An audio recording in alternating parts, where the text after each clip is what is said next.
Hello guys, welcome back to my YouTube channel. It's me again, it's AR. So for today's video, hindi tayo magbabike ngayong araw na to. Ang gagawin natin is of course, mag-unboxing tayo. So bago natin mag-unbox, mag-intro muna tayo.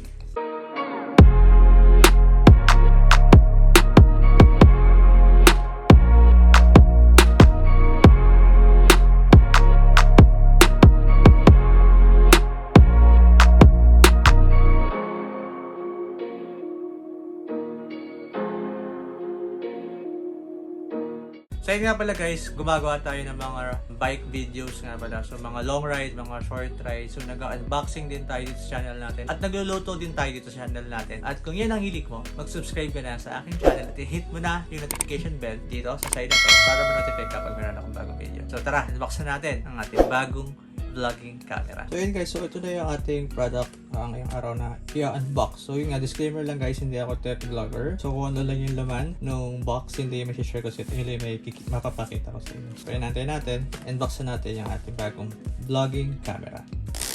Okay, so hindi pala kailangan ito. Meron siyang long dito, parang upul mo lang para ma-open. Para siyang sapatos. So yun nga guys, so nakita nyo naman na sa title, it's the Insta360 camera yung binili natin para mas maganda yung ating mga shot while doing bike, diba? So marami naman tayong pinupuntahan, like mga bundok talaga. Magaganda yung view and yung iba hindi ko talaga makapture kasi hindi ko agad nakukuha yung camera order or times na nag-aahon tapos hindi ko kaya mag one hand para tutukan ng camera yung mga views na nakikita natin or nadadaanan natin. But with this Insta360 camera, diba? Hindi na tayo mahihirapan, very comfortable yung pagbabike natin habang nasa-shot tayo using the Insta360. Ayan, mukhang kailangan na natin ng knife. Hindi siya unboxing actually. Or I'm not sure kung kailangan ba, pero check natin. Hindi na. So, meron din dito. May tear here din siya. So, para siyang chichirya. Tear here. Okay, so, let's pull that up. And then, okay, so inside the box, so yun na yung box. Ito na yung mismong box ng Insta360. Yan natin.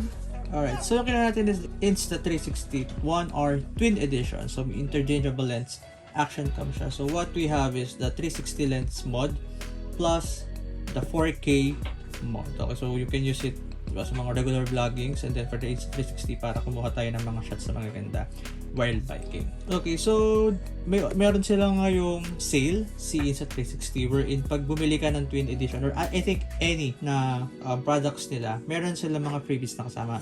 Nung time na nag-order ako nito ng Twin Edition, ito yung mga kasama niya guys. So set aside muna natin yung camera and i-check natin kung ano yung mga kasama or mga freebies ng ating camera. So what we have is of course, kaya ko siya nagustuhan, meron siyang extra battery case and base, hindi pala case, and then of course yung kanilang famous na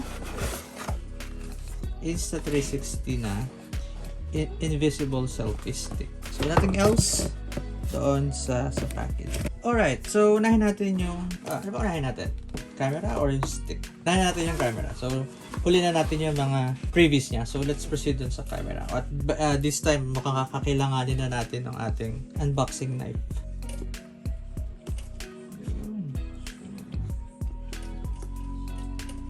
Hindi natin sirain yung box, sayang naman. Okay, so ayan, so i-discuss muna natin or pag-usapan muna natin yung nandito sa box. So in the box, of course, yung pinaka-core niya, yung dual lens 360 mod, yung 4K wide angle na mod, and then yung battery base, meron na siya. Meron pa tayong extra battery base pa na free siya. Ayan. And then yung mounting bracket, of course, and then yung lens cap for the 360 mod, and then the charge cable. So pwede rin tayo bumili pa ng isa pang wide angle mod, yung 1 inch, pero I'm not sure kung makakabili ng separate lang. I'm not sure pa. Pero on this case, or dito sa package na in-order ko is dual lens na siya. Kaya siya naging Twin Edition. So may 4K wide angle mod and then the dual lens 360 mod. So meron din silang available din yung boosted battery base, but ang problem ata here is hindi mo siya pwede atang basain, parang ganun. So base pagkaka-research. Meron siyang app, so for iPhone, for iPad, and then for Android meron din siya. And then Ayan, kung saan ginawa, Brush Vision. So, I think sila yung nag-manufacture ng Insta360. Ayan. Nothing else. Syempre, biking. So, yun yung pinaka main natin for this one is the biking. And then, anything pa na pwede mong gamitin. So, more on super action cam siya. And yun nga, sabi nila is panlaban daw with the GoPro. On the other side, so meron siyang 5.7K 360 camera. Meron siyang 4K wide angle camera. Flow state stabilization. Ito yung sobrang ganda kahit sobrang alog. Based sa mga nakikita ko, kahit sobrang maalog or mas shaky yung halimbawa pa nagbabike ka. So, kaya mo siyang i-edit or pag naka-on yung flow state stabilization, sobrang ang ganda pa rin pagkakuha. So, waterproof din siya to 5 meters or 16.4 feet. Invisible selfie stick, of course, yung previous niya. May auto frame plus auto edit and then hyperlapse, point to track. Ito yung maganda rito, yung point to track. So, hindi mo na kailangan ng cameraman for this one kasi pag in-on mo yung point to track, susundan ka ng camera. And then, voice control, tapos meron siyang 8x slow-mo, 4x slow-mo, 360.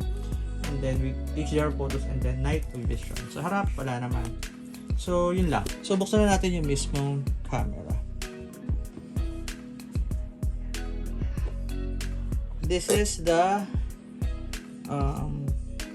360 mod. Ayan. So, dalawang camera niya. Back to back. So, ayan. So, ito yung isang camera na included. And then, yung battery base, of course, meron din siyang battery base. And then, yung 4K na wide angle, I think. Wide angle din siya. And then, yung pinaka-core niya.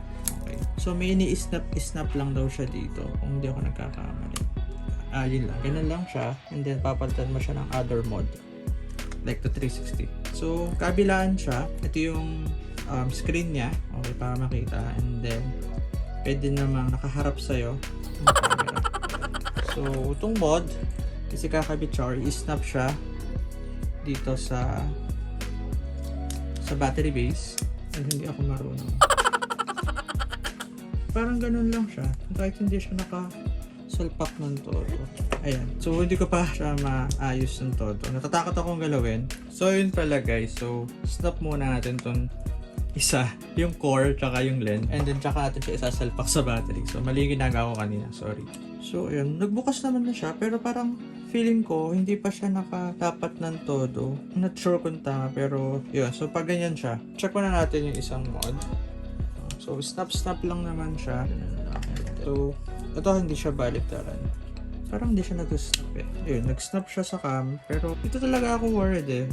Parang hindi siya nag-didikit ng todo.